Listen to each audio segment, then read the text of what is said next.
अल्हम्दुलिल्लाहि रब्बिल आलमीन वस्सलातु वस्सलामु अला रसूलिल करीम रब्बि इश्रह ली सदरी व यस्सिर ली अमरी वहलुल उक़दतम मिन लिसानी यफ़क़हू क़ौली।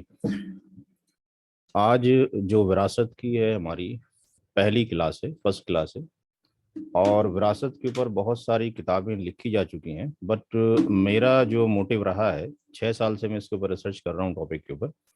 जस्ट इस सब्जेक्ट को सिंप्लीफाई बनाने की मैंने कोशिश की है according to the fractional mathematics, जो आपने फिफ्थ क्लास में एनसीईआरटी किताब में, कुछ लोगों ने नाइन्थ क्लास में पढ़ना शुरू किया है। तो इस टॉपिक को हम देखते हैं तो बहुत ही टफ समझा जाता है, और अक्सर जो सिराजी की किताबें हैं उसमें भी लिखा हुआ है कि इट्स ए टफेस्ट टॉपिक। यकीन जानो कि ये कोई टफ टॉपिक नहीं है, क्योंकि अद्दीन यूसुफ का अगर वर्ड आ गया तो वह सारी चीज़ आसानी है। बेसिकली जो मेन इशू मुझे नज़र आता है वो है मैथमेटिकल अप्रोच। और जितनी पुरानी किताबें हैं उसमें कदीम तरीका जो है वही समझाया जाता है। और अक्सर मदारिस में जो भी मैंने अभी तक ट्रेनिंग प्रोवाइड की है नदवा के उलमा को और देवबंद के उलमा को, तो मेन जो कॉन्सेप्ट है वो दूरी है मैथमेटिक्स से दूरी। तो मैथमेटिक्स अगर समझ में जिनको आते हैं उनके लिए it's a very easy topic, बहुत ही आसान टॉपिक है। और विरासत एक इम्पोर्टेंट टॉपिक है। सूरह निसा के अंदर इसकी जो तफसील है वो आयत नंबर 11 के अंदर मौजूद है, 12 के अंदर मौजूद है, और 176, इन तीन आयतों के अंदर कंप्लीट डिटेल दे रखी है।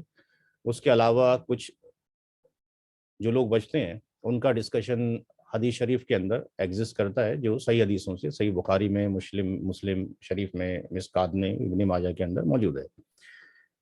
तो दूसरा ये कि इतना इंपॉर्टेंट टॉपिक है कि आयत नंबर 13 के अंदर अगर हम स्टडी करते हैं सूरह निसा की, तो उसमें खालिदन फिया का वर्ड आया हुआ है इसको अंजाम ना देने पर। और इसी तरीके से यूसी यूसी कमुल्ला का वर्ड मौजूद है, फरीदतम मिनल्लाह का वर्ड है, तिलका हुदुदुल्लाह का वर्ड है। तो इन पर हमें गौर करना चाहिए। और प्रॉब्लम यह है कि इस टॉपिक को जो आप अंडरस्टैंड नहीं कर पाते कि मसाजिद से इसके ऊपर इल्ला माशाल्लाह किसी मस्जिद में तकरीर होती है, और जो उलमा इकराम भी हैं वो मैथ की जो कॉम्प्लेक्सिटी है उससे थोड़ा सा दूर भागते हैं। तो मैंने काफ़ी उलमा को अल्लाह का शुक्र है कि ट्रेन किया है, और वो उनको वक्त तो लगा, तकरीबन 1-2 साल तकरीबन उनको लगे सीखने में, बट अल्हम्दुलिल्लाह वो लर्न कर गए इसको। आधा इल्म इसको कहा गया है, दुनिया से सबसे पहले ये इल्म रुखसत हो जाएगा। सल्लल्लाहु अलैहि वसल्लम ने ताकीद फरमाई कि इस इल्म को सीखो और सिखाओ। तो ये सारी हदीसें आप लोग सुनते रहते हैं। मेरा जो पार्ट है वो है कैसे इनहेरिटेंस को आसानी से डिस्ट्रीब्यूशन के प्रोसेस को अंडरस्टैंड किया जाए। तो सबसे पहले हम इन तीन चीज़ों पे फोकस करेंगे। एक टर्म है यहाँ पे गिफ्ट। जो गिफ्ट है इसके ऊपर बहुत सारी हदीस मौजूद हैं कि ये आप जब भी किसी को देंगे वो आप अपनी ज़िंदगी के अंदर देंगे, अपनी लाइफ के अंदर देंगे। और जब आप गिफ्ट देना चाहते हैं अपनी औलाद को, तो उसके अंदर कॉन्सेप्ट ये है कि आप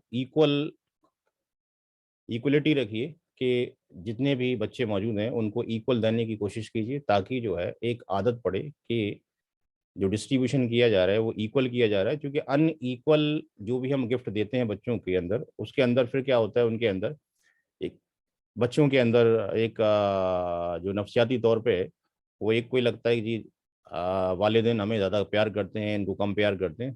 तो बेटर वे इज़ दैट, ये कहा गया कि गिफ्ट जब भी हम देंगे किसी को, गिफ्ट को हम बोलते हैं हिबा, और गिफ्ट को हम जब भी दें वो इक्वल दें। तो गिफ्ट को आप अपनी लाइफ में ही डिस्ट्रीब्यूट करते हैं, लाइफ में ही खरीद के लाते हैं। लेकिन जो टर्म विल है, विल को जिसको हम वसीयत बोलते हैं, विल आप अपनी लाइफ में लिखते हैं। लेकिन विल का जो इम्प्लीमेंटेशन होता है, विल को जो हम इम्प्लीमेंट करते हैं, वो इम्प्लीमेंटेशन कब होता है? आफ्टर डेथ होता है, आपकी मौत के बाद। लेकिन विल के बारे में ये कहा गया कि मैक्सिमम जो विल होनी चाहिए वो आपके पास इक्वल टू और लेस देन, इक्वल टू और लेस देन वन थर्ड होना चाहिए। विल के लिए एक फार्मूला ड्राइव कर दिया गया है कि विल इससे ज़्यादा ना हो। और ये सही बुखारी के अंदर जो है हदीस शरीफ मौजूद है 2747, सही बुखारी के अंदर ये हदीस विल से रिलेटेड आपको मिल जाएगा कि मैक्सिमम आपके पास जो विल है उसकी जो लास्ट लिमिट है वो वन थर्ड है।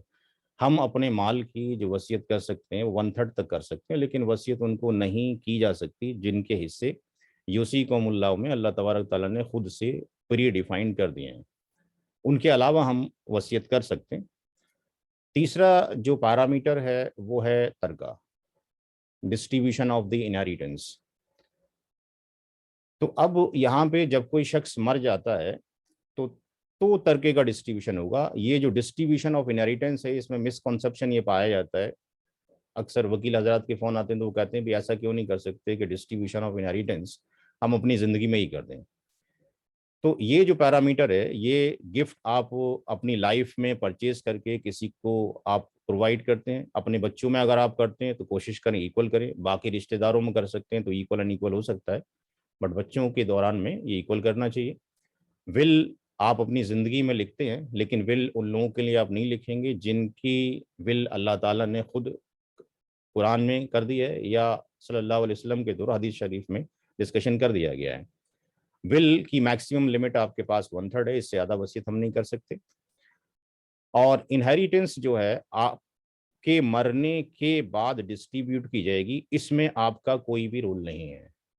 इसी की विल अल्लाह ताला ने की है उसी का मुल्लाओं के अंदर। आपको अपनी ज़िंदगी में राइट था गिफ्ट का, आपको अपनी ज़िंदगी में राइट था विल का कि आप मदारिस को कर देते, किसी यतीम को कर देते, किसी के लिए स्कूल खुलवा देते, किसी के लिए पानी का इंतज़ाम कर देते। बट आपकी डेथ के बाद या मेरी डेथ के बाद जितना भी आपके पास प्रॉपर्टी है, वो चाहे आपके पास किसी भी शक्ल में हो, खेत हो, आपके पास सोना हो, चांदी हो, या आपके पास बैंक में कुछ फंड्स रखे हों, वो सारे के सारे आपके मरने के बाद जो है वो आपका तरका बन जाते हैं। और फिर उसके ऊपर जो रूल्स अप्लीकेबल होंगे वो अल्लाह सुब्हानहू ताला के होंगे। वो हमारा कोई भी एक भी रूल उसके अंदर काम नहीं करेगा। हमें वैसे ही डिस्ट्रीब्यूशन करना है जैसे ही कुरान और हदीस के अंदर आया है। अब जब कोई शख्स मर जाता है तो उसके ऊपर ये 4 वो ड्यूटी हमारे ऊपर छोड़ कर जाता है। सबसे पहले मरने वाले का कफन दफन किया जाता है। ये ऑर्डर है, इसी ऑर्डर में काम होगा। दूसरे नंबर पर उसके ऊपर जो कर्ज है उसकी अदाई की जाती है। और तीसरे नंबर पर जो उसने विल की होती है वो विल की अदाई की जाती है। और फोर्थ नंबर पर डिस्ट्रीब्यूशन ऑफ इनहेरिटेंस होता है। मेरा जो एक्सपर्टाइजेशन है 6 साल में, वो इस टॉपिक के ऊपर है कि कैसे इसको डिस्ट्रीब्यूट किया जाए, क्या तरीका होना चाहिए। बट इससे पहले ये डिस्कशन ज़रूरी है कि अगर किसी शख्स ने कुछ अमाउंट छोड़ा है, फॉर एग्जांपल समझने के लिए किसी शख्स की डेथ होती है,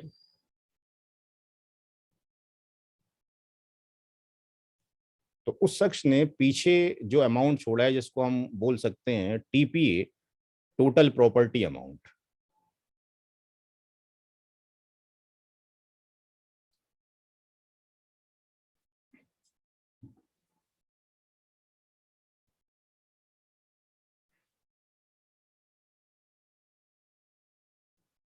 तो जो उसने टोटल प्रॉपर्टी अमाउंट छोड़ा है वो फॉर एग्जांपल 1 लाख रुपए उसने छोड़ा है, तो क्या इस 1 लाख रुपए को पूरा डिस्ट्रीब्यूशन ऑफ इनहेरिटेंस में दे दिया जाए, या इसके ऊपर भी हमने कुछ गौर फिक्र करना है? तो ये है टोटल प्रॉपर्टी अमाउंट, जिसको हम उसको टोटल जो भी आपके पास खेत रहे, बागात रहे, आपके पास सोना चांदी रहा, करेंसी किसी भी फॉर्म में रहा, ज्वेलरी किसी भी फॉर्म में रही। दूसरा जो टर्म है, एक होता है FA, जिसको हम बोलते हैं फनरल अमाउंट, कफन दफन पे जो भी खर्च किया जाएगा।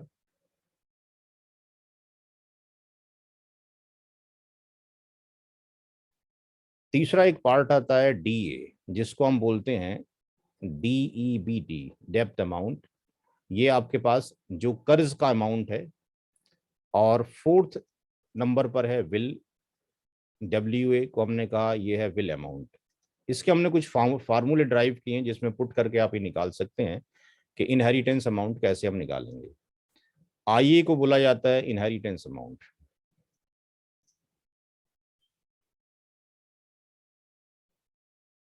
तो ये 4 कंपोनेंट हैं। एक है TPA, टोटल प्रॉपर्टी अमाउंट। दूसरा है FA, फनरल अमाउंट, यानी जो कफन दफन में खर्च किया गया। तीसरा है DA, जो कि डेप्थ अमाउंट, जो मरने वाले के ऊपर कर्ज है। WA, विल अमाउंट, मरने वाले ने जो वसीयत की है। और चौथा पैरामीटर है IA इनहेरिटेंस अमाउंट। अब इसको कैलकुलेट कैसे करें? 1 लाख रुपए मरने वाले ने छोड़ा है। अब अगर अभी मान लेते हैं कि मरने वाले ने जो वसीयत की थी उसका कुछ अमाउंट था, मरने वाले की कफन दफन के ऊपर कुछ अमाउंट था। मान लेते हैं कि मरने वाले की कफन दफन के ऊपर जो अमाउंट खर्च हुआ है FA यानी फेनरल अमाउंट के ऊपर, वो 10,000 रुपये कफन दफन पे उसका खर्च हो गया। उसके ऊपर जो कर्ज था, वो कर्ज उसके ऊपर लेट से 30,000 रुपये का था, और मरने वाले ने मरने से पहले एक विल की थी, WA विल अमाउंट 25,000 रुपये की। अब देखना यह है कि मरने वाले की जो टोटल प्रॉपर्टी अमाउंट है जो वो छोड़कर मरा है, वो 1 लाख रुपए है। तो हमें सबसे पहले ये देखना होगा कि डिस्ट्रीब्यूशन ऑफ इनहेरिटेंस से पहले, इनहेरिटेंस अमाउंट को कैलकुलेट करने से पहले ये देखना होगा कि जो विल है क्या ये 25,000 उसने ठीक की है। अगर ये अमाउंट ज़्यादा है तो अकॉर्डिंग टू इस्लामिक लॉ इसको हमने कम करना होगा। तो इसके लिए हम एक फार्मूला यहाँ पे अप्लाई करेंगे, WA यानी विल अमाउंट लेस देन और इक्वल टू होना चाहिए टोटल प्रॉपर्टी अमाउंट माइनस कफन दफन पे किया गया खर्च प्लस जो उसके ऊपर कर्ज था। क्योंकि वसीयत जो नाफिज की जाएगी वो टोटल अमाउंट के ऊपर नहीं की जा रही है, वो की जा रही है कफन दफन का कर्ज निकालने के बाद, कफन दफन का अमाउंट निकालने के बाद और कर्ज का अमाउंट निकलने के बाद, इसका /3/3। तो ये जब हम निकालते हैं वैल्यू को, तो ये वैल्यू हमें निकल कर आती है 1 लाख रुपए में से अगर हम माइनस करते हैं 10,000 रुपये जो कि उसके कफन पे अप्लाई किया गया था, और जो 30,000 रुपये मरने वाले के ऊपर ये कर्ज था /3/3। तो ये अगर हम करते हैं तो ये वैल्यू जो विल की जो वैल्यू आती है वो वैल्यू निकल कर आती है। ये टोटल जो हो गया आपके पास कितना हो गया? 40,000 हो गया, 40,000 हो गया। तो 40,000 अगर 1 लाख से घटाते हैं तो ये आता है 60,000, 60,000। अब 60,000 को डिवाइड करते हैं 3 से, तो विल का जो अमाउंट कितना आता है? वो 20,000 रुपये आता है। तो मरने वाले ने जो विल की थी वो की थी 25,000 रुपए की। तो इस विल को हमने क्या करना है? रिड्यूस करके 20,000 पर लेके आना है। हम 25,000 की विल नहीं कर सकते क्योंकि उसके ऊपर आपके पास कफन दफन में उसके ऊपर ये खर्च हुआ, उसका कर्ज ये था। तो दोनों की अमाउंट को निकालने के बाद, यानी टोटल प्रॉपर्टी अमाउंट में से हम पहले कफन दफन का अमाउंट निकालेंगे, कर्ज का अमाउंट निकालेंगे, जो वैल्यू बचेगी वो वैल्यू कितनी बची? 60,000। तो 60,000 के ऊपर आपके पास विल अप्लाई की जाएगी, उसका 1/3 अगर हम करते हैं तो 20,000 के ऊपर हम विल को लेके नहीं जा सकते। अकॉर्डिंग टू इस्लामिक शरिया हम उस विल को 25 से हटाकर रिड्यूस कर देंगे किसके ऊपर? 20,000 के ऊपर, 25 से 20,000 के ऊपर। अब बचता है कि इनहेरिटेंस अमाउंट को कैसे निकाला जाए। तो इनहेरिटेंस अमाउंट को निकालने के लिए, इनहेरिटेंस अमाउंट को निकालने के लिए यानी तरके का जो अमाउंट है उसमें से हम क्या करेंगे कि टोटल प्रॉपर्टी अमाउंट में से अब इन तीनों को माइनस कर दिए, जो कफन दफन पर खर्च हुआ, जो मरने वाले के ऊपर कर्ज था, और जो मरने वाले ने वसीयत की थी। इन तीनों अमाउंट को अगर हम यहाँ पे रखते हैं इस फार्मूले के अंदर, तो 1 लाख में से आपने माइनस करना है 10,000 रुपये जो मरने वाले के कफन दफन पर आया, 30,000 रुपये जो मरने वाले के ऊपर कर्ज था, और मरने वाले ने जो वसीयत की थी किसी को, वो की थी 25 की, उसको हमने रिड्यूस कर दिया 20,000 के ऊपर। तो 1 लाख में से इस अमाउंट को अगर आप डिडक्ट करते हैं तो ये जो अमाउंट है ये आपके पास आ जाता है 60,000, 50 और 10 60, 60,000। तो इसका मतलब अगर मरने वाले ने, एक छोटा सा एग्जाम्पल लिया हमने कि उसने 1 लाख रुपए छोड़े थे, तो उसमें से 60,000 रुपये उसके कफन दफन, कर्ज और वसीयत में निकल गए, यानी अब उसकी जो इनहेरिटर्स हैं, उसके जो उत्तराधिकारी हैं, उसके जो वारिस हैं, उनमें जो डिस्ट्रीब्यूशन होगा वो 40,000 के ऊपर होगा। किन्हीं सवाल, किसी साहब का कोई सवाल हो तो प्लीज पता करें, यहां तक कोई किसी को कंफ्यूजन है तो, एनी टाइप ऑफ कंफ्यूजन, किसी का कोई सवाल, अगर कोई चीज समझ ना आई हो तो। No confusion, it is clear for me. Clear है जी? कुछ सवाल पूछा आपने? अगर कर्ज ना हो तो? जी अंजुम साहब क्या कह रहे हैं? अगर कोई कर्ज पेंडिंग ना हो मरने वाले के, हाँ, कर्ज पेंडिंग नहीं तो फार्मूले से हटा दीजिए ना उसको। फिर अगर आपके पास कर्ज पेंडिंग नहीं है तो आपके पास फार्मूला तो वही रहेगा आपके पास। विल उसने की है कि नहीं की है? अगर उस मरने वाले ने अगर कोई विल भी अगर आपके पास नहीं की है, आपके पास विल भी नहीं है, मरने वाले के ऊपर आपके पास कोई कर्ज भी नहीं है, तो उसके पास केवल कफन दफन का अमाउंट होगा ना आपके पास। बिल भी हटा सकते हैं अगर उन्होंने बिल को, ऐसा आजकल तो। विल नहीं किया तो विल भी हटा सकते हैं, विल को भी आप माइनस कर दिए। तो यहाँ से अगर हम जाते हैं अगले पेज के ऊपर, तो अगर किसी मरने वाले ने कफन दफन, ये आपके पास विल नहीं है तो विल के अमाउंट को भी हटा दीजिए, कर्ज वाले को भी हटा दीजिए, विल को भी हटा दीजिए। लेकिन कफन दफन का अमाउंट तो आप उसके ही पैसे से ले तो बेटर है ना। आप वो जिंदगी भर बंदा कमा के खाता रहा और आप उसको एक जो है एक हकीर तोहफा देना चाहते हैं कि कफन दफन का पैसा हम खर्च करना चाहते हैं, इट्स नॉट गुड ना। अच्छा, एक बंदा जो मेहनत से जिंदगी में कमा रहा था, तो वो चाहेगा, मैं खुद चाहूंगा कि मरने के बाद जब मैं मरूं तो मैं, मेरा जो लिबास हो मेरे ही पैसों का हो ना, वो ज्यादा बेटर है ना। तो उन्हीं के पैसे से करना बेहतर रहेगा, ये कह हाँ रहे जी, हैं आप? हाँ अगर जी, बेटा है ये तो आप, कमा रहा हाँ, ये आप उलमा इकराम हमारे साथ जुड़े नहीं हैं, आज दो चार उलमा इकराम जुड़ते तो आप इसके साथ डिस्कशन हो जाता। तो ये बेटर है कि एक बंदा जो आपके पास, अगर मैं ये कहूँ आपसे कि भाई ये, मैं आप, अगर आप मुझे दावत दें और मैं घर पे आऊँ, मैं कहूँ भाई मैं आपके लिए तोहफा लेकर आया हूँ, ये कफन है, आप एक्सेप्ट करोगे इसको अपनी जिंदगी में? है। अच्छा लगेगा आपको? नहीं लगेगा ना। हम्म, तो आप मरने के बाद भी नहीं देना चाहिए ना कफन तो आपको। हाँ, बस ये तो ठीक है कि आपके पास प्रॉब्लम्स होती, पड़ोसी ने उसको दे दिया, लेकिन बाद में वो अमाउंट कैरी कर लिया जाए ना उससे। एक बंदे ने किसी से आज तक कर्ज नहीं लिया, किसी की हेल्प नहीं ली, और मरने के बाद वो आप उसको एक ये देना चाहते हो, तो ये कोई तोहफा तो नहीं है ना। जिंदगी में जब ये तोहफा कबूल नहीं करेगा तो मरने के बाद क्यों देना चाहते हो उसको? तो नहीं, ये औलाद, कफन, कफन, औलाद औलाद जो है वो अच्छे खाता कमाता हुआ है। अरे तो औलाद तो करेगी भाई, और कौन करेगा? औलाद अपने पैसे से करे और उनके पैसे से ना करे, अगर वो फिर उसको डिस्ट्रीब्यूशन इनहेरिटेंस में कर सकता है क्या? अगर उनके पैसे से ना करे कफन दफन तो? उनके पैसे से ना करे कफन दफन, और तो फिर इनहेरिटेंस में ऑटोमेटिकली चला हाँ जाएगा। तो फिर तो लाख रुपए आपके पास पूरा। भाई औलाद है तो औलाद का हक बनता है ना वो अपने वालिदैन के लिए, आप जिंदगी में भी करते हैं, मरने की बात भी करें। बात तो लेकिन पड़ोसियों की जा रही है ना, रिश्तेदारों की जा रही है। मतलब ये बेहतर यही है कि वो 1 लाख में कर दे कफन दफन, और जो बचे फिर इनहेरिटेंस में बांटे। हाँ जी भाई, ये आप डिनाई कर सकते हैं, बट आपके पास इस वाले अमाउंट को आप उसकी ही प्रॉपर्टी से करें जब वो आपके पास एलिजिबल है, तो उसमें फिर 90,000 रुपए में से आप क्या करें, डिस्ट्रीब्यूशन करें, जो भी आपके पास औलाद के अंदर तकसीम होगा। तो अब डिस्ट्रीब्यूशन ऑफ इनहेरिटेंस कैसे होगा वो मैं आपके साथ में डिस्कशन करूंगा। हम्म। और कॉपी पेन है प्लीज आपके पास तो नोट करते रहिए, क्योंकि इसको सीखना, इस इल्म को सीखना बहुत जरूरी है।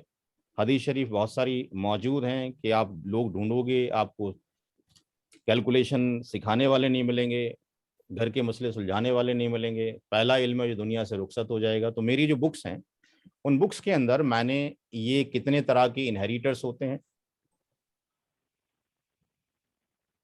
इनके बारे में किताबें ऑलरेडी लिख दी हैं। अगर हम इन वाले टॉपिक को कवर करते हैं तो हम 1 महीने का टाइम बढ़ा लेते हैं। वरना मैं थोड़ा सा ब्रीफ डिस्कशन फिर भी आपके साथ में कर लेता हूँ। इनका हम डिस्कशन ना करके बेटर ये कि मैंने कुछ किताबें जो लिखी हैं वो आपकी तरफ फॉरवर्ड कर दी जाएं, और ये किसके कितने शेयर्स हैं ये भी फॉरवर्ड कर दिए जाएं। हम कैलकुलेशन पर आए, चीज़ बेसिकली कैलकुलेशन पर जब आएंगे यहाँ से हम, तो ऑटोमेटिकली वो सारे के सारे फार्मूले रिजॉल्व होते रहेंगे। मैं फिलहाल जो है स्टार्टिंग में कितने तरह के इनहेरिटर्स होते हैं उनका इंट्रोडक्शन फिलहाल देता हूँ, और फिर डायरेक्टली हम कैलकुलेशन पर चलेंगे। जब कोई शख्स मर जाता है तो उसकी जो प्रॉपर्टी है वो, उसके जो हायर्स बनते हैं वो कितने बनते हैं। तो टाइप्स ऑफ इनहेरिटर्स की बात कर रहे हैं हम।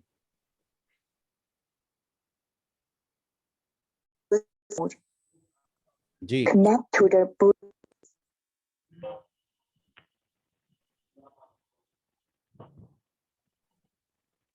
किसी ने कुछ पूछा क्या? टाइप्स ऑफ जो इनहेरिटर्स हैं वो शरीयत के अकॉर्डिंग जो टर्मिनोलॉजी है थोड़ी सी टफ है, मैं वो भी लिख देता हूँ और इंग्लिश में उनके नाम भी लिख देता हूँ। पहला कहलाता है ज़बिल, FURUDH, ज़बिल फ्रूज। दूसरा कहलाता है असबात, और तीसरा कहलाता है ज़बिल अरहाम। अगर इसको कोर्ट की लैंग्वेज में देखते हैं, जहां पर हम अपने मुकदमे लेके जाते हैं अक्सर, तो ये जो ज़बिल फ्रूज है, इसको हम बोलते हैं कोर्ट की लैंग्वेज में शेयरर्स बोलते हैं, या इसको बोलते हैं कुरानिक हायर, उत्तराधिकारी। असबात को की जो टर्मिनोलॉजी है उसको कहा जाता है रेसिड्यूरी, या इसको कहा जाता है एग्नेटिक हायर। और तीसरे जो है उसको कहा जाता है कोर्ट की लैंग्वेज में डिस्टेंट किंड्रेड, दूर के रिश्तेदार। तो कुरान शरीफ में जो सूरा निसा में आयत नंबर 12, 11, 12 और 176 में जो डिस्कशन है, जिनके हिस्से अल्लाह तबारक ताला ने खुद से फिक्स कर दिए, उनको हम कहते हैं ज़बिल फ्रूज, प्राइमरी हायर या फिक्स शेयरर या कुरानिक शेयर। सबसे पहले जो डिस्ट्रीब्यूशन किया जाता है, यानी जो 40,000 रुपये हमारे पास बचा है हमारे अकॉर्डिंग, उस 40,000 में से सबसे पहले उनको डिस्ट्रीब्यूट किया जाएगा जिनके हिस्से कुरान करीम के अंदर फिक्स्ड है। उनको देने के बाद अगर माल बचता है तो वो जाएगा असबात को। असबात के अंदर भी मल्टीपल कैटेगरीज हैं जिनका मैं डिस्कशन करूंगा, और असबात को बांटने के बाद कुछ बचता ही नहीं है, सब कुछ यहीं पर एंड हो जाता है। यानी तीसरे वाले पार्ट में तब जाएगा जब असबात ना हो। तो अगर ये एग्जिस्ट नहीं करते तो ज़बिल फ्रूज को बांटने के बाद फिर यहाँ चला जाता। लेकिन यहाँ पर एक रूल आता है कि अगर ज़बुल फ्रूज भी ना हो, दोबारा समझ लें इस चीज को, 3 टर्म्स इसके अंदर आपके पास आएंगे। 3 तरह के इनहेरिटर्स हैं हमारे पास। एक है ज़बुल फ्रूज जिनके हिस्से कुरान करीम में मौजूद हैं, एक वो हिस्से जिनके हिस्से कुरान शरीफ में आपके पास फिक्स्ड नहीं है, वेरिएबल शक्ल के अंदर मौजूद है। तीसरे वो जो दूर के रिश्तेदार हैं, जैसे आपके पास नाना हो गए, नानी हो गई, नवासा नवासी हो गए, फूफी हो गई, भतीजी हो गई, ये इस वाली कैटेगरी में आते हैं जाके। तो सबसे पहले डिस्ट्रीब्यूशन ऑफ जो इनहेरिटेंस होगा वो उनको होगा जिनके हिस्से अल्लाह तबारक ताला ने कुरान करीम में फिक्स कर दिए हैं। अगर इनको बांटने के बाद कुछ बचता है तो वो असबात में जाएगा। असबात के अंदर आपके पास कौन कौन आता है उसकी लिस्ट अभी हम देखते हैं जाके अगले स्लाइड के ऊपर। असबात को चला जाएगा। अगर इनमें से ना ये मौजूद हो ना ये मौजूद हो, तो जो 40,000 था जो पीछे डिस्कशन किया गया था, वो 40,000 फिर किसको जाएगा? ज़बिल अरहाम को। ज़बिल अरहाम को उस केस में जाएगा जब ना ज़बिल फरूज मौजूद हो ना असबात आपके पास मौजूद हो। अब ज़बिल फरूज में कौन कौन आता है?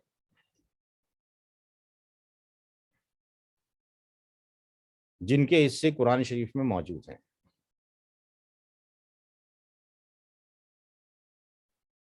इसमें 2 कैटेगरी बनती हैं, एक बनती है मेल की और एक बनती है फीमेल की।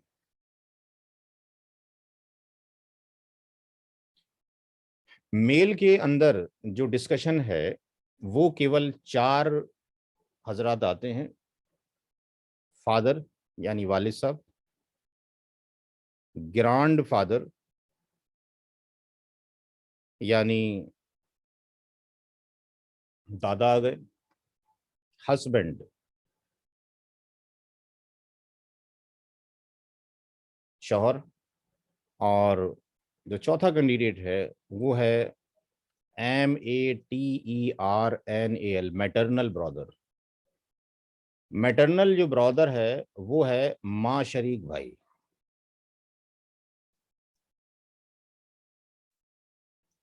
जब किसी शख्स ने शादी की हो तो जिस औरत से शादी की है उसके साथ में कोई लड़का आया था और उससे फिर जो है एक दो लड़के और पैदा हुए, तो वो जो आपके पास आपस में जो आने वाला जो भाई है और जो अब जो नया जनरेशन दूसरे आपके पास शादी करने के बाद आया है वो क्या बनेंगे, वो अखियाफी भाई बन जाएंगे। तो अखियाफी भाई के अंदर क्या हो जाएगा, माँ कॉमन हो रही है, बाप अलग अलग हो रहे हैं। तो चार लोगों का जिक्र है जो कि मेल में आते हैं। इसके अंदर बेटे का जिक्र नहीं है। जबिल फ्रूज यानी फिक्स शेयर बेटे का नहीं है, बेटे को 100% मिलता है, लेकिन जब जबिल फ्रूज को बांट दिया जाता है तो फीमेल के अंदर और मर्दों से ज्यादा औरतें हैं, यानी डबल औरतें हैं। जैसे माँ, mother, wife,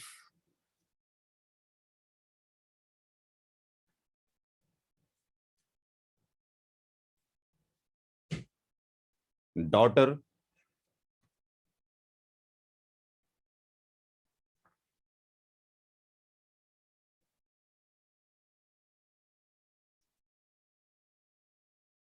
grand daughter,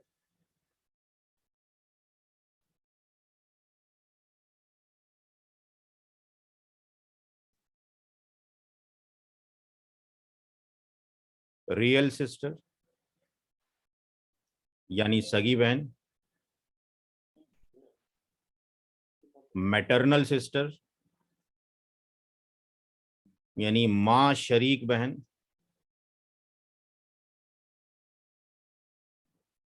paternal sister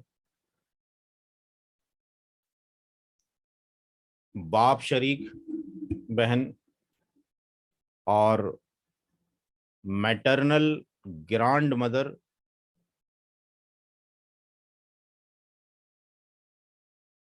यानी नानी, और पैटर्नल ग्रांड मदर यानी दादी। तो अगर हम देखते हैं तो इस्लाम ने जुल्म नहीं किया औरतों पे, वो हम इल्म ना होने की वजह से जुल्म कर रहे हैं।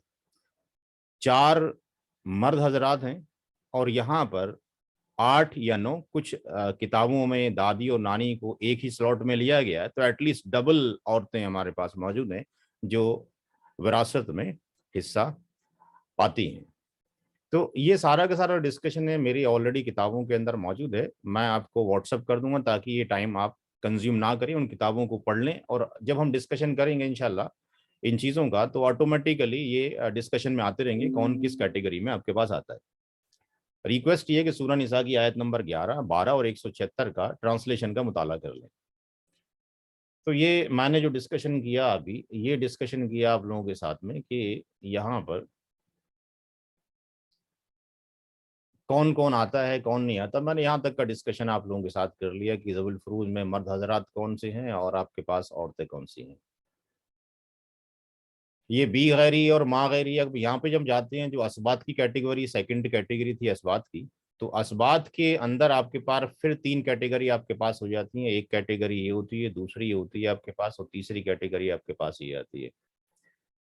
तो इन टर्मिनोलॉजी पे जाते हैं तो हम थोड़ा सा कंफ्यूज हो जाते हैं, तो उसमें कंफ्यूज होने की जरूरत नहीं है। आपके पास ये जो असबा बी गैरी वाला जो पार्ट है इसमें हमने लिखा हुआ है सिंपल सा, मैन या वीमेन दोनों आएंगी, औरत और आदमी दोनों आएंगे इसके अंदर। इसमें केवल आपके पास औरतें आती हैं और इसमें केवल आदमी आते हैं। तो ये जो है किताब जो मैं आपकी तरफ भेजूंगा, अगर आप मुझे व्हाट्सअप करेंगे तो यहाँ पे अगर आप जाएंगे तो ये सारी डिटेल जो है आपको मेरी इन इंग्लिश की किताबों में भी मिल जाएगी आपको इंशाल्लाह, और उर्दू वाली में भी मिल जाएगी। तो ये आपका 1 महीने का टाइम जो है आप अब सेव कर सकते हैं। मेन फोकस करें कि कैलकुलेट कैसे किया जाए।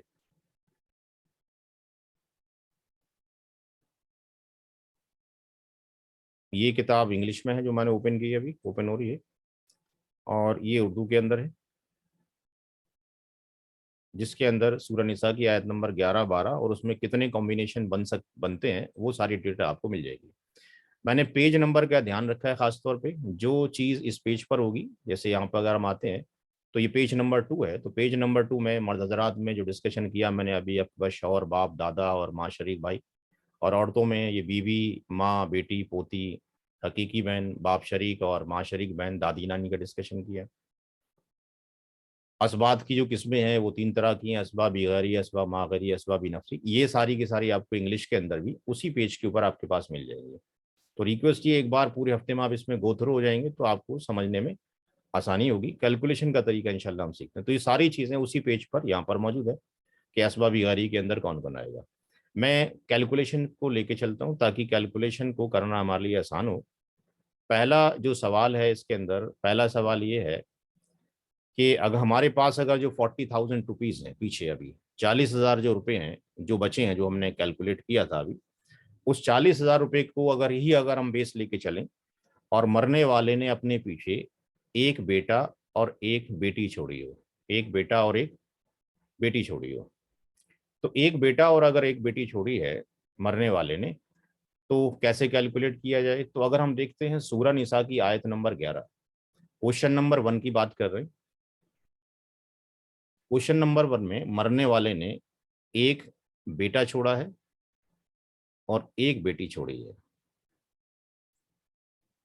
सब कुछ अखराजात निकालने के बाद, जो कफन दफन का हुआ, कर्ज की अदायगी हुई या आपके पास विल हो गई, सब कुछ मिलाने के बाद हमने माना कि मरने वाले की जो टीपी है, टोटल प्रॉपर्टी जो अमाउंट थी वो 1 लाख थी। बट 1 लाख में से अगर हम सारा चीज़ों की अमाउंट को निकाल देते हैं तो हम ये देखते हैं कि जो इनहेरिटेंस जो अमाउंट हमारे पास आया वो 40,000 आया। तो 40,000 की रकम को कैसे डिस्ट्रीब्यूट किया जाए बेटा और बेटी के अंदर।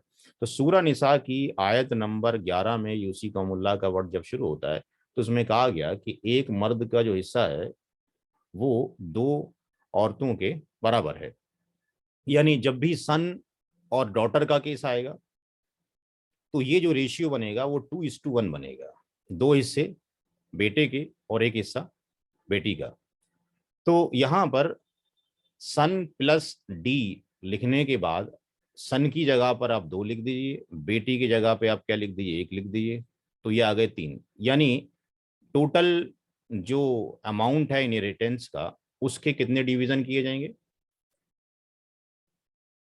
2 हिस्से लड़के को जाएंगे, 1 हिस्सा लड़की को जाएगा। यानी 40,000 को आप डिवाइड कर देंगे, किससे, 3 से डिवाइड कर देंगे। तो 40,000 को जब आप 3 से डिवाइड करेंगे तो 40,000 को, ये 40,000 आपके पास हो गया, इसको आप डिवाइड कर दिए 3 से, तो एक जो हिस्सा आ गया वो इतने का आ गया, ये आ गया पास 13, आपके पास 13,333, ये वैल्यू आ जाती है आपके पास 13 और 333.3333।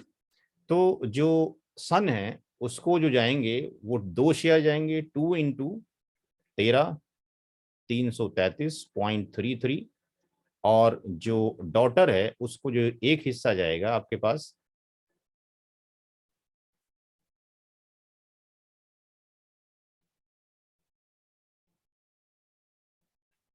तो यहां पर जो इसकी वैल्यू आपके पास आ जाएगी वो वैल्यू आपके पास जो हमने की थी, इस वैल्यू को आप यहां से मल्टीप्लाई कर दीजिए 2 से, तो ये वैल्यू 26,666, 26,666.66 जाएगा किसको, लड़के को, और लड़की को कितना जाएगा 13,000, और ये 33,333 और 33 जाएगा। ये वैल्यू आपके पास उसी रकम में अप्रोक्सीमेटली आ जाएगी। तो जिसके यहाँ पर आपके पास बेटा बेटी का कॉन्सेप्ट है या पोता पोती मौजूद है, वहां पर डिस्ट्रीब्यूशन बड़ा सा आसान हो जाता है। तो पहला क्वेश्चन हो गया ये, जिसका सॉल्यूशन हमने यहाँ पे लिखा। क्वेश्चन नंबर 2 की तरफ चलते हैं। क्वेश्चन नंबर 2 में ये कहता है कि मरने वाले की 5 बेटियां हैं, मरने वाले का एक बेटा है और मरने वाले का एक भाई है। 1 सन, 5 डॉटर, 1 ब्रदर। क्वेश्चन नंबर 2, मरने वाले ने एक सन को छोड़ा है 5 बेटियां हैं और एक ब्रदर है, यानी रियल ब्रदर। जब ब्रदर बोला जा रहा है तो इसका मतलब रियल ब्रदर ही मुराद है, जब तक कि पैटर्नल और मैटरनल ना बोला जाए।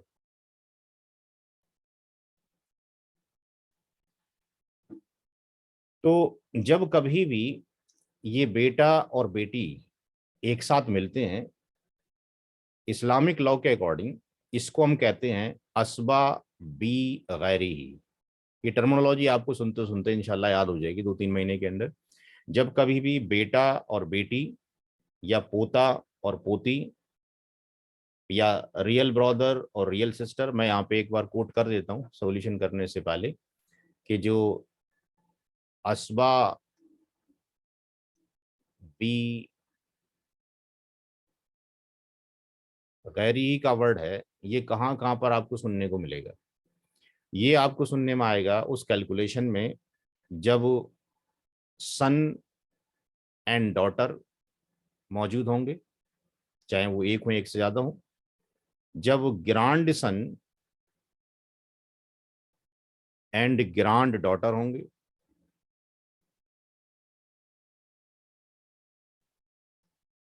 जब real brother and real sister, और जब पैटर्नल ब्रदर यानी बाप शरीक, paternal brother and paternal sister, पितरी भी बोल देते हैं, पैटर्नल ही बोल देते हैं, इन 4 कैटेगरी के अंदर आपको सुनने में आएगा असबा बिगारी। तो हम शॉर्ट में पूरा ना लिखकर इसको शॉर्ट में क्या लिखेंगे, ABG लिखेंगे, असबा बी गैरी। तो यहां पर ये बेटा और जो बेटी हैं इनकी जो कैटेगरी है वो है असबा बी गैरी।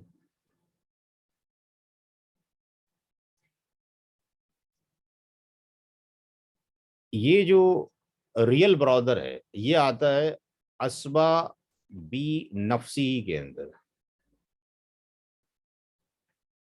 अगर ये रियल ब्रदर इस कैटेगरी में होता, रियल ब्रदर के साथ में अगर रियल सिस्टर हो जाती, अगर रियल ब्रदर अकेला होता है तो वो कहलाता है असबा बी नफसी।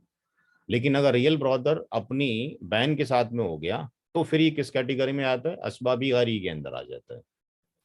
ये यहाँ पर इस किताब में जब आप स्टडी करेंगे इंशाल्लाह तो यहाँ से आपको पता लग जाएगा। अगले पेज पे अगर हम यहाँ पे जाते हैं कि यहाँ पे असबा बी नफसी ही के अंदर कितनी कैटेगरी आती हैं, 4 कैटेगरी आती हैं असबा बी नफसी के अंदर। तो असबा बी नफसी के अंदर आपके पास 4 कैटेगरी एग्जिस्ट करती हैं। तो यहाँ पर अगर हम देखते हैं तो ब्रदर जो आ रहा है वो तीसरी कैटेगरी के अंदर है।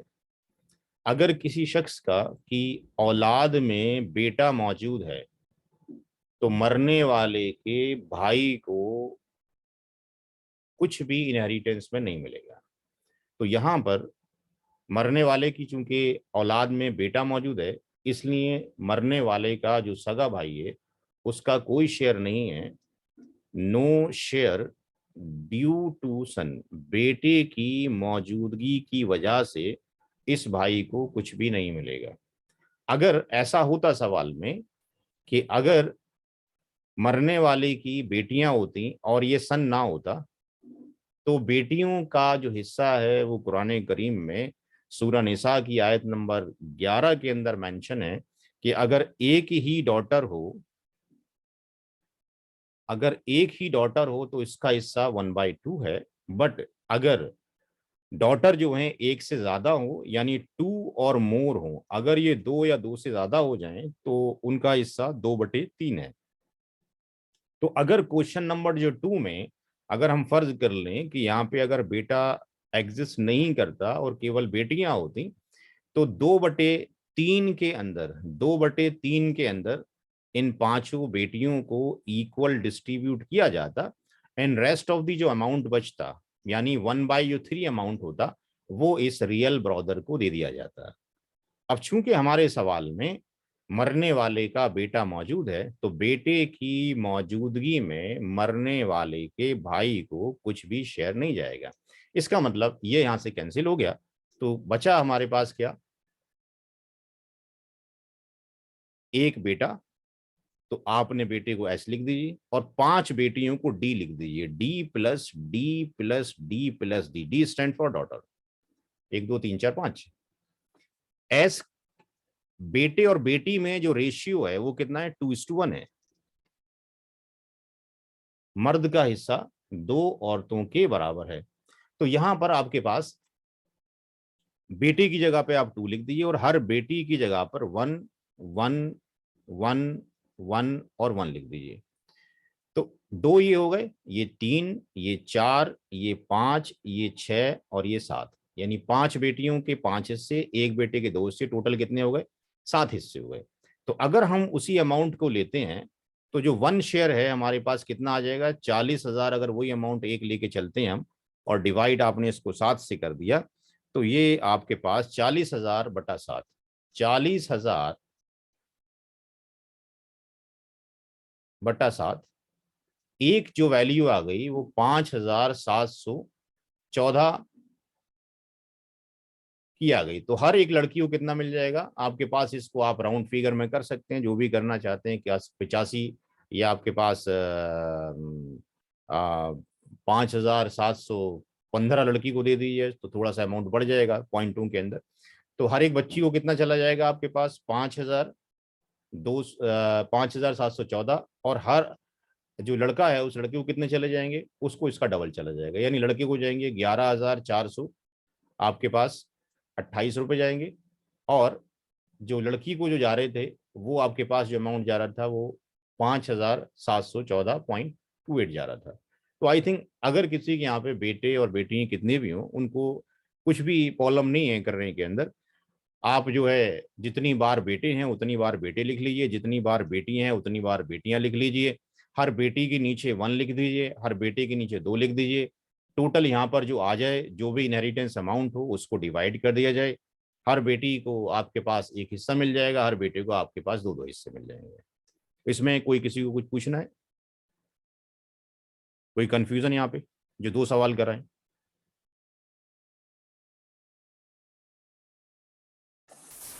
अस्सलाम वालेकुम। माँ का हिस्सा? नहीं, इसमें इस सवाल में माँ नहीं है, अभी इस सवाल में केवल 2 ही हैं। माँ के हिस्से भी आएंगे, अभी हमारे पास बहुत सारे सवाल हैं हमारे पास जो है, अकॉर्डिंग टू हम लेके चल रहे हैं, जैसे आपकी क्लास हो रही है, ठीक है ना, तो क्लास के अकॉर्डिंग हमने पहला सवाल ये लिया कि पहला क्वेश्चन ये था जिसमें हमने एक बेटा और एक बेटी ली। दूसरे सवाल में हमने लिया एक बेटा, 5 बेटियां और एक ब्रदर। एक सवाल और ले लेते हैं, हमारे पास अभी 5-6 मिनट बाकी हैं। इसी ऑर्डर में चलेंगे ताकि तरतीब से हम सिखा सकें आपको। मरने वाले के वालिद साहब हैं, मरने वाले की बेटी है और मरने वाले की बीवी है। माँ का हिस्सा भी इंशाल्लाह नीचे आएगा, पहुंच रहा है, हम माँ का ही वक्त पहुंचेगा, लेकिन इस ऑर्डर में जाएंगे तो एक पढ़ाने का सिलेबस बनाया गया है ताकि एक जहन साजी हो सके। तो फादर है आपके पास, डॉटर है और वाइफ है। क्वेश्चन नंबर 3 में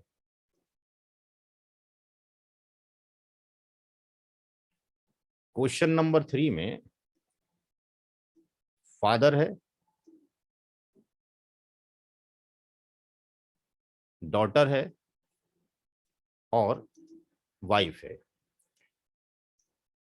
तो यहाँ पर सबसे पहले जो कैटेगराइजेशन करना बहुत ज़रूरी है, एक तो पहला लिस्ट ये कि कितने लोग मौजूद हैं, दूसरा कैटेगराइजेशन ये कि उनके जो कैटेगरी है वो किस में आपके पास आता है।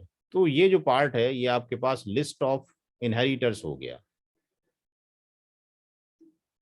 क्योंकि उसमें सिर्फ 2 ही लोग थे तो इसलिए ये लिखने की ज़रूरत नहीं थी। अब लिस्ट ऑफ इनहेरिटर्स के अंदर जो वालिद साहब हैं उनको कितना जाएगा, बेटी को कितना जाएगा, बेटी की कैटेगरी कौन सी होती है। तो जो हमने पीछे लिखा था यहाँ पर स्टार्टिंग में कि जबिल फ्रूज होता है, जबिल फ्रूज को हम जेडएफ के नाम से याद करेंगे, जबिल फ्रूज को हम जेडएफ बोलेंगे, और असबा बिगारी को हम एबीजी लिखेंगे, असबा बी नफसी को हम एबीएन लिखेंगे।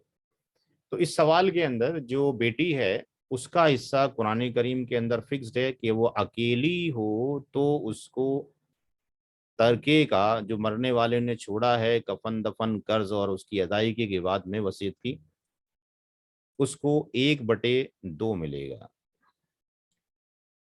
मरने वाले की अगर औलाद है तो वाइफ के 2 ही हिस्से होते हैं। औलाद की मौजूदगी में वाइफ को मिलता है 1/8, सूरह निसा की आयत नंबर 11।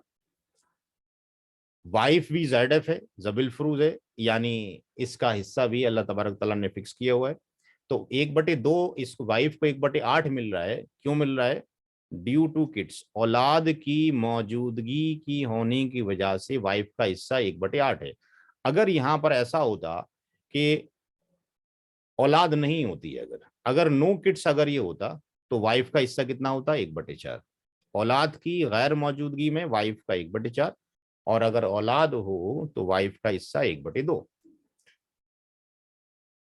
मरने वाले ने अगर औलाद छोड़ी है और औलाद में केवल लड़कियां हों, तो वालिद साहब को 2 बार हिस्सा मिलता है। एक बार ज़ैडफ जबल फरूज, अगर मरने वाले ने के वालिदैन जिंदा हों, अगर माँ जिंदा है तो माँ को भी 1/6 मिलेगा, और अगर वालिद साहब जिंदा हैं तो वालिद साहब को भी 1/6 मिलेगा। तो वालिद साहब को 1/6 ये मिल गया। लेकिन अगर मरने वाले की केवल लड़कियां हैं तो वालिद साहब को बतौर असबा, वालिद साहब जो है ज़ैडफ भी हैं, और वालिद साहब जो है असबा बी नफसी के अंदर भी आते हैं। 2 कैटेगरी से वालिद साहब को मिलेगा। अगर वालिद साहब को जब 2 बार मिल रहा है, तो सबसे पहले डिस्ट्रीब्यूशन मैंने ये बताया कि सबसे पहले डिस्ट्रीब्यूशन जो होता है वो होता है जबिल फरूज का, जो हिस्से फिक्स्ड या मुतय्यन है, जो फिक्स्ड हैं। फिक्स हिस्सों में से बचेगा तो फिर असबात को जाएगा। वालिद साहब को असबात के तौर पर भी रिमाइंडर या रेसिड्यू मिलेगा। अगर बचा तो हम देखते हैं बचता है कि नहीं बचता। तो वालिद साहब को 2 बार मिलेगा। अगर यहां पर फर्ज करो कि अगर यहां पर एक बेटा और होता, तो वालिद साहब को ये वाला अमाउंट नहीं मिलता। वालिद साहब को केवल कितना मिलता? 1/6, फिर आर नहीं मिलता। बेटियों की मौजूदगी में और पोतियों की मौजूदगी में वालिद साहब को 2 तरीके से शेयर मिलता है। एक 1/6 जो कि फिक्स है, और एक वेरिएबल शेयर अगर बचता है तो पहला स्टेप ये है कि हम लिस्ट बनाएं, कितने इनहेरिटर्स हैं, उनकी कैटेगरी डिफाइन कर लें, कुरान के अकॉर्डिंग उनके हिस्से फिक्स कर लें। ये आयत नंबर 11 सूरह निसा के अकॉर्डिंग ये लिख दिया गया। Come to the step number 2। दूसरे स्टेप में हमने क्या करना है? जो कुरान शरीफ में हिस्से फिक्स्ड हैं, टोटल शेयर ऑफ ज़ैडफ, यानी जबुल फरूज के जो हिस्से हैं उनको यहाँ पे लिख लिया जाए। इनमें से जो हिस्से सबके मौजूद हैं, वालिद साहब को हम एफ से डिनोट करेंगे, डॉटर को हम डी से डिनोट करेंगे, और वाइफ को हम 8 से डिनोट करेंगे। ये किसी ने पेन चलाया भी, उस पेन को हटा दीजिए, यहाँ से रिमूव कर दीजिए प्लीज। फादर का हिस्सा है 1/6, डॉटर का हिस्सा है कितना? 1/2, और वाइफ का हिस्सा है 1/8। कौन बताएगा कि इसका एलशियम कितना आएगा भाई? व्हाट विल बी द एलशियम वैल्यू? 1/6, 1/2, 1/8, 24। वेरी गुड, 24 इसका एलशियम आएगा। आप 6 से इसको कट कर दीजिए, 6 चौक 24, 4 हो गया। यहाँ पर कितना आ जाएगा? 12 दूनी 24, और ये कितना हो जाएगा? 8 या 24। टोटल कितना आ गया ऊपर बताएंगे? 19/24। 19/24। तो कुरानी करीम के अकॉर्डिंग जो अल्लाह तबारक ताला ने फिक्स जो शेयर किए हैं, वो फिक्स शेयर पूरी प्रॉपर्टी में से 19/24 तकसीम हो गए, यानी कुछ अभी भी बचा। 24/24 से ज्यादा तो नहीं बचता। इसका मतलब तीसरे स्टेप पे हम जाएंगे और यहां पे लिखेंगे शेयर ऑफ असबा बी नफसी। वालिद साहब जो है असबा बी नफसी के अकॉर्डिंग मिलेगा। तो वालिद साहब को जो मिल रहा है, इसके अंदर 2 पार्ट हो गए। एक मिल रहा है आपके पास share left for father, father के लिए जो शेयर बचा है उसको हम आर से डिनोट कर रहे हैं। मरने वाले की प्रॉपर्टी चाहे 1 लाख रुपए की हो या 100 रुपए की हो या 1 अरब की हो, उसको हम बोलेंगे मैथमेटिक की लैंग्वेज में होल। क्योंकि होल एक कंप्लीट चीज है और उसमें से ये जो आप वैल्यू निकाल रहे हैं ये फ्रैक्शनल वैल्यू है। ये जो फ्रैक्शनल वैल्यू है आपको याद होना चाहिए, ये किसने दिया था? अल खवारिज्मी ने। अल खवारिज्मी ने, अगर हम विकिपीडिया पे जाकर देखते हैं तो यहां पर टोटल में से हम घटा देंगे होल में से total share of Z F. तो total share of Z F हमारे पास कितना आया है? पूरी प्रॉपर्टी में से कितना घटा दें? 19/24। यहां पे कितनी वैल्यू आएगी? एलसीएम 24 हो जाएगा। ये 24 माइनस कितना हो जाएगा? 19। ये कितना बचेगा? 5/24। तो वालिद साहब को 2 बार मिल रहा है। तो इसका मतलब टोटल शेयर ऑफ फादर कितना हो गया? Total share of father, father को 2 बार मिला, बचा हुआ भी, और आपके पास जो अल्लाह ताला ने फिक्स किया था वो भी जेड के तौर पे मिला प्लस आर के तौर पे मिला। जेड के तौर पे कितना मिल रहा है वालिद साहब को? 1/6। मरने वाले की माँ का हिस्सा भी 1/6 है, मरने वाले की माँ का भी हिस्सा 1/6 है। अगर इस सवाल में माँ होती तो उसको भी 1/6 मिलता है। 5/6, 5/24। इसको अगर हम करते हैं तो कितना आता है? ये 24 आता है। और ये कितना आ जाता है? 6×4 = 24। और ये कितना आ जाती है वैल्यू? 5, यानी 9/24। तो वालिद साहब का जो हिस्सा फिक्स था कुरान शरीफ में वो 1/6 था। और एज ए असबा के तौर पे वालिद साहब को 5/24 और मिल गया। तो टोटल वालिद साहब का कितना हो गया? 9/24।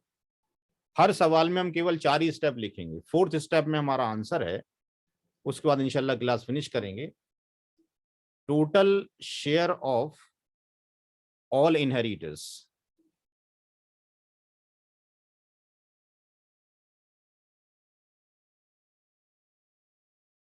सारे ही वारिसीन के हिस्से। अब सारे ही वारिसीन में कुछ के हिस्से फिक्स थे, कुछ के अल्लाह तबारक ताला ने हमें निकालने के लिए दिया। तो फादर, डॉटर और वाइफ, तो यहां पे फिर दोबारा से लिखिए, फादर को प्लस डॉटर को प्लस वाइफ को। तो वाइफ का जो हिस्सा है वो 1/8 ही है, वो कम ज्यादा नहीं होता औलाद की मौजूदगी में। औलाद ना हो तो 1/4, औलाद हो तो 1/8। बेटी अगर एक है तो उसका हिस्सा 1/2, एक से ज्यादा है तो 2/3 में बराबर की शरीक। फादर का हिस्सा 1/6 से हट के अब कितना हो जाएगा? 9/24। अब दोबारा इसका एलसीएम लीजिए तो ये आपके पास आ गया 24, ये आ गया 9, ये आ गया 12 और ये आ गया 3। क्या ये 24/24 हो गया कि नहीं हो गया जी?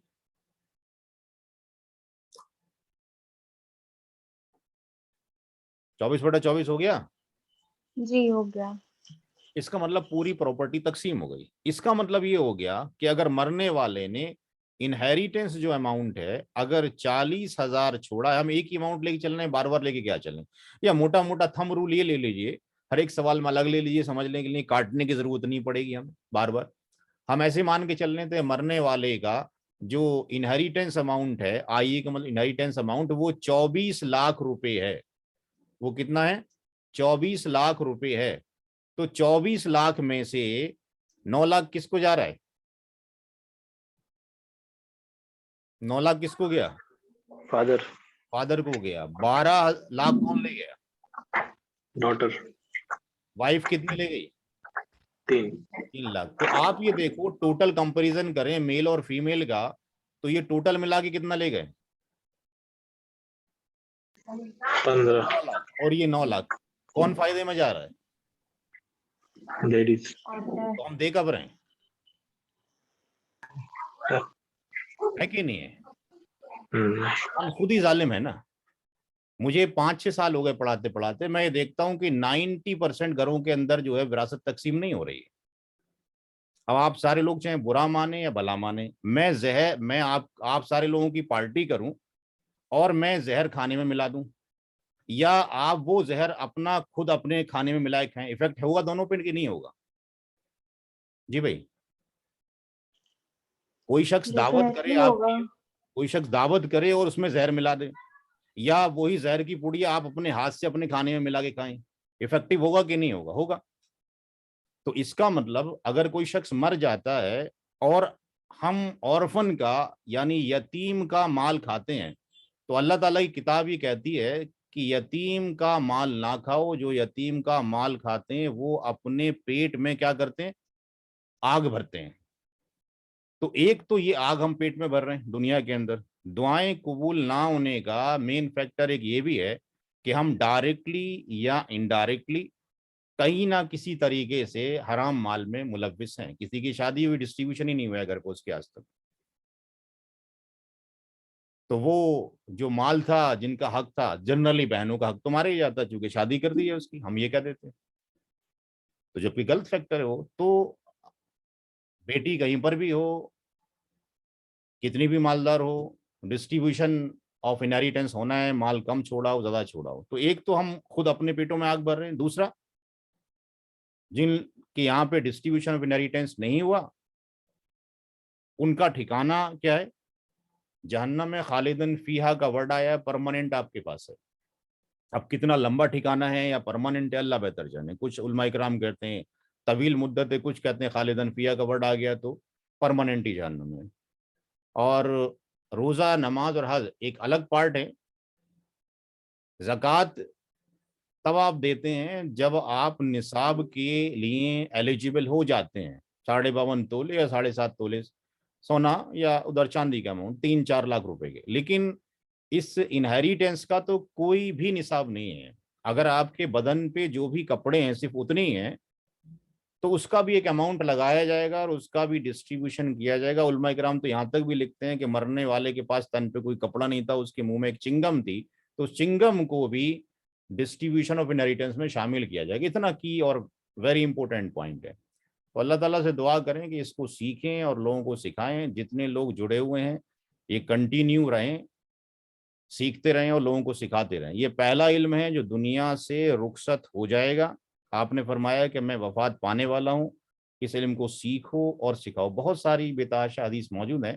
मैंने अलग से जो बुक्स लिखी हैं इसके अंदर अलग से एक 2-3 महीने कोशिश करके अल्लाह ताला ने काम करवाया कि सारी जितनी भी हदीस मुबारक हैं उनको एक जगह पे इकट्ठा किया है कि माँ का शेर कौन कौन सी किताब में है हदीस की, बाप का कौन कौन सी किताब में है। तो ये सारा का सारा मैंने एक ही पॉइंट पे कर दिया है जिसको आपको ढूंढने में दिक्कत नहीं होगी इंशाल्लाह। आप सिर्फ जो है अपने उसमें मोबाइल में इस्लाम 360 एक कैलकुलेट, इस्लाम 360 पाकिस्तान की एक वेबसाइट है उसको, और वो आपके पास ऑथराइज भी है, उसको आप डाल लें। आपके घरों में सही बुखारी जो कि इंटरनेशनल नंबर के साथ में वो अगर मौजूद है तो आपके लिए बड़ा आसानी होगी। अब जैसे आपने ये देखना है कि जो सही है वो मतलब सही कहाँ से हो? हाँ जी, नहीं वो गलती से अनम्यूट हो गया था, वो कोई किसी से बात कर रहा अच्छा था। अच्छा। तो यहाँ पे अगर आप देखना चाहते हैं इनहेरिटेंस के बारे में कौन कौन सी किताब में कहाँ मौजूद है तो आपको यहाँ से मिल जाएगा। अभी हमने जैसे डिस्कशन किया, आपके पास वाइफ का डिस्कशन किया, तो वाइफ के डिस्कशन में आपने कुरान में आपके पास यहाँ चले जाइए, बुखारी में आपके पास यहाँ चले जाइए, इन हदीसों में इब्ने माजा में यहाँ चले जाइए, मिशकात में यहाँ, दाऊद में यहाँ चले जाइए। वालिद साहब के बारे में आपके पास यहाँ लिखा हुआ है। तो आप यहाँ पे पिन पॉइंट्स पे जाके वेरीफाई कर सकते हैं। आपको मेहनत करने की ज़्यादा करने की जरूरत नहीं है। यू जस्ट वेरीफाइड कि भाई ठीक है कि नहीं है। बाकी तो किताब अल्लाह का शुक्र सारी वेरीफाइड है। डॉक्टर रजील इस्लाम नदवी साहब ने इन किताबों को खुद अपने हाथों से पढ़ा है और अभी मेरी एक किताब आ रही है और एक बड़ी सी किताब है मैथमेटिक्स ऑफ इनहेरिटेंस जो 500 पन्नों पर बेस्ड है। इंशाल्लाह वो अगले महीने तक पहुंच जाएगी, तो उसकी सॉफ्ट कॉपी एक इंशाल्लाह सवाल है, जी एक सवाल है। जी फरमाएं। अगर म्यूचुअल अंडरस्टैंडिंग से ज्यादा कम कर लें तो उसमें कोई गुनाह है? उलमा इकराम ही कहते हैं कि म्यूचुअल अंडरस्टैंडिंग का मतलब तब आता है जब आपने जितने का वो मालिक था। जैसे इस सवाल में अगर हम मान के चलें 24 लाख की प्रॉपर्टी थी तो वालिद साहब के हाथ में 9 लाख रुपए रख दें, बेटी के हाथ में 12 रख दें और इसके हाथ में ये रख दें, यानी प्रॉपर्टी का जो जिसका अहल है उसका उसको मालिक बना दें। मालिक तब तक नहीं बनाया जाता, मालिक मुंह जुबानी नहीं होता। कोर्ट की लैंग्वेज भी कहती है कि दस्तावेज होने चाहिए पुख्ता। तो अगर आपने इसको ऑनर बना दिया है और उसके बाद ये कहती है कि भाई साहब आप एक काम करो कि मेरे जो 1 लाख रुपए ले लो, तो कोई दिक्कत की बात नहीं, ले लीजिए सर।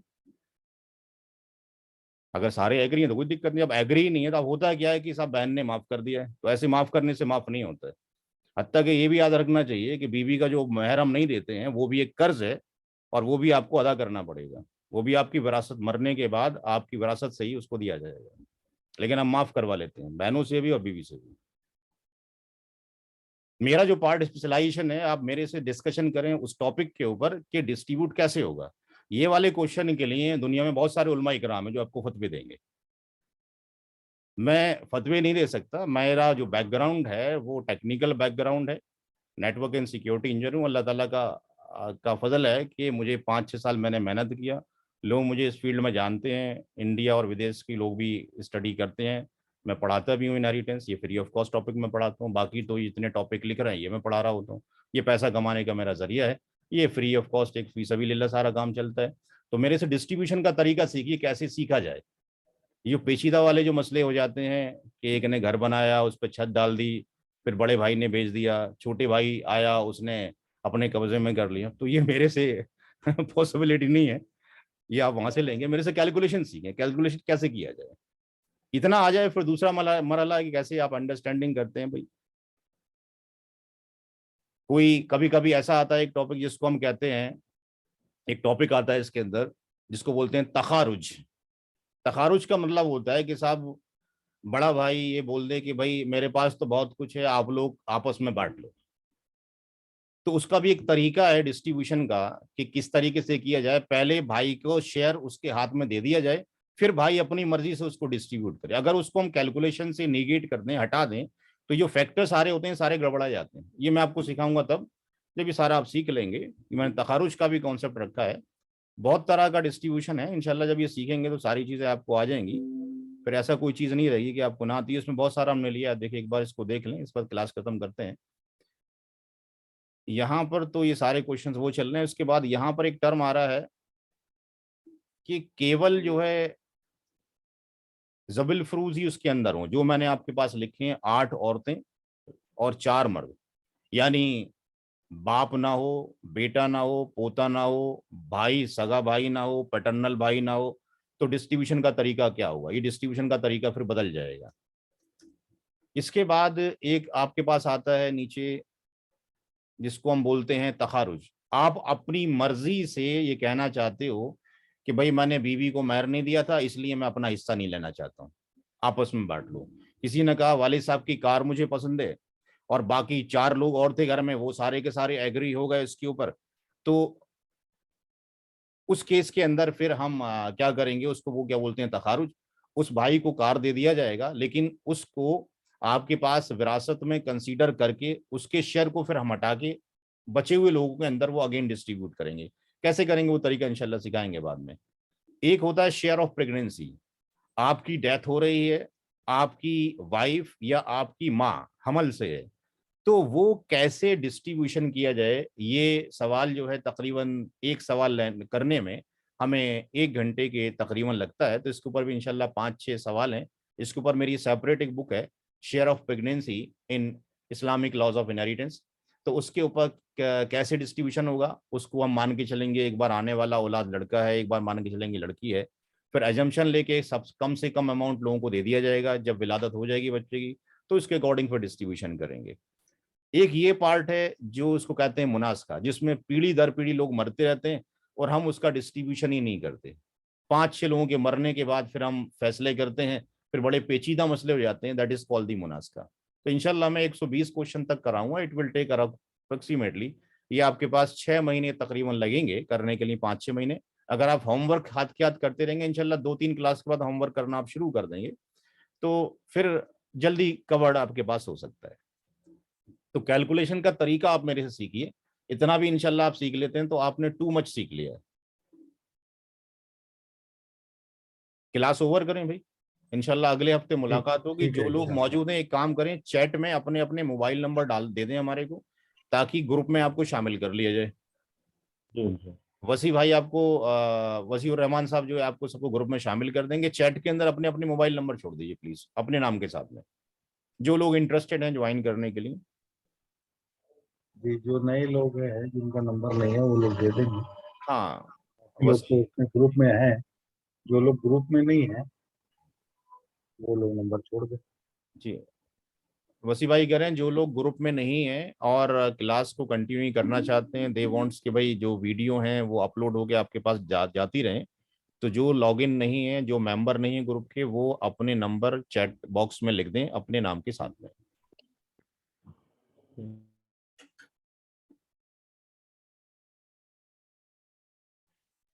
जी ठीक है, बहुत है। ठीक है, क्लास ओवर कर दें, इंशाल्लाह जी। अगले जो है फ्राइडे में मुलाकात होगी। क्वेश्चन नंबर उसी के आगे कंटिन्यू चलेंगे और आप लोगों को लिंक्स वगैरह भी वीडियो के भेज दी जाएंगे ताकि ये चीज़ें वहां से भी पढ़ते रहें। मेरे वीडियोस के अंदर ऑलरेडी मौजूद है। तो पहले हम सीख लें, ये जो डिस्कशन है सारा इंशाल्लाह 4-5 महीने के बाद इस पर हम खूब डिस्कशन करेंगे। और कोशिश ही कीजिए अपने अपने घरों की केस स्टडीज लेकर आइए, क्योंकि हम तो केस स्टडीज पे काम कर रहे हैं आज की डेट में। ये तो सारे लिए हमारे लिए बड़ा आसान है पढ़ाना। तो इंशाल्लाह अगले हफ्ते मुलाकात होगी फिर। अस्सलाम वालेकुम वरहमतुल्लाहि वबरकातुहू।